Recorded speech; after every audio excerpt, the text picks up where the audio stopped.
பயிரும் விதைக்கிறவங்களுக்கு 60 நாள் தெரியுதானே? தெரியுமா தெரியாதா? அப்ப ஏன் அதுக்கு ஒரு நாள் பிளான் பண்ணக்கூடாது? பிளான் பண்ணாதான் 4 காசு சம்பாதிக்கணும். தயவுசெய்து புரிஞ்சுக்கணும். இல்லைன்னா நம்ம கை கேட்டே தான் நிற்கும். அதனால கொஞ்சம் பிளான் பண்ணி உரத்தை முன்னாடியே வாங்கி வச்சுக்கோங்க.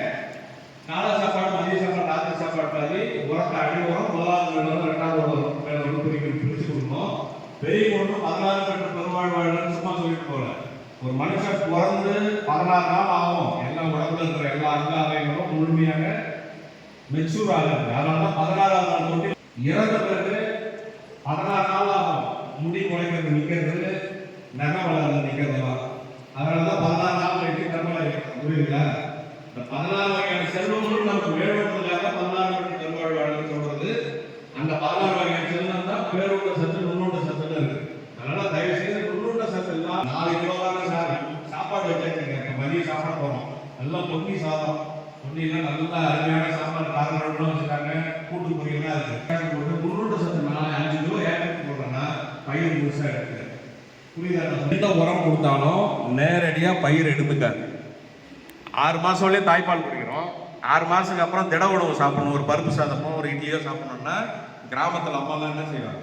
முதல்ல அந்த சாப்பாட்டை, குழந்தை சாப்பிடக்கூடிய சாப்பாட்டை எடுத்து வாயில போட்டு மசிச்சு தன்னுடைய எச்சிலோட குழந்தை கொடுப்பாங்க. ஏன்னா அந்த தொப்புள் கொடி உறவுன்றது அந்த நுண்ணுயிர்கள் அங்கே போகணும் அப்படின்னு சுலபமா குழந்தைக்கு வந்து செரிமானம் ஆகணும் அப்படின்றதுக்காக இன்னொரு பெரிய விஞ்ஞானம் போட்டாலும் நுண்ணுயிர் சாப்பிடாது.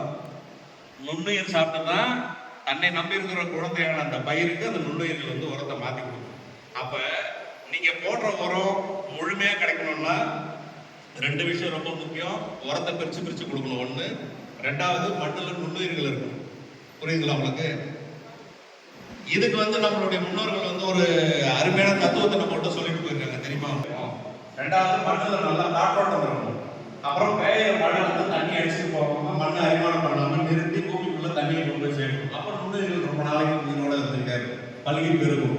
அதனாலதான் அறுப்பு வைக்கிறது. நம்ம முன்னோர்கள் வந்து சும்மா சொல்லிட்டு போயிடல. இந்த வேளாண்மையில அடிப்படையே வந்து நுண்ணுயிர்கள் தான். அது நல்லா இருந்தாதான் மண்ணில் இருக்கக்கூடிய அந்த 16 வகையான சத்துக்களையும் கிரகிச்சு பயிர் கொடுக்கணுங்கிறதுக்காக அதை செய்யறாங்க. அதனால உழவு போடுற போது கொஞ்சம் தயவு செய்து உங்களுடைய பயிருடைய வேருக்கு தகுந்த மாதிரி உழவு போடுது.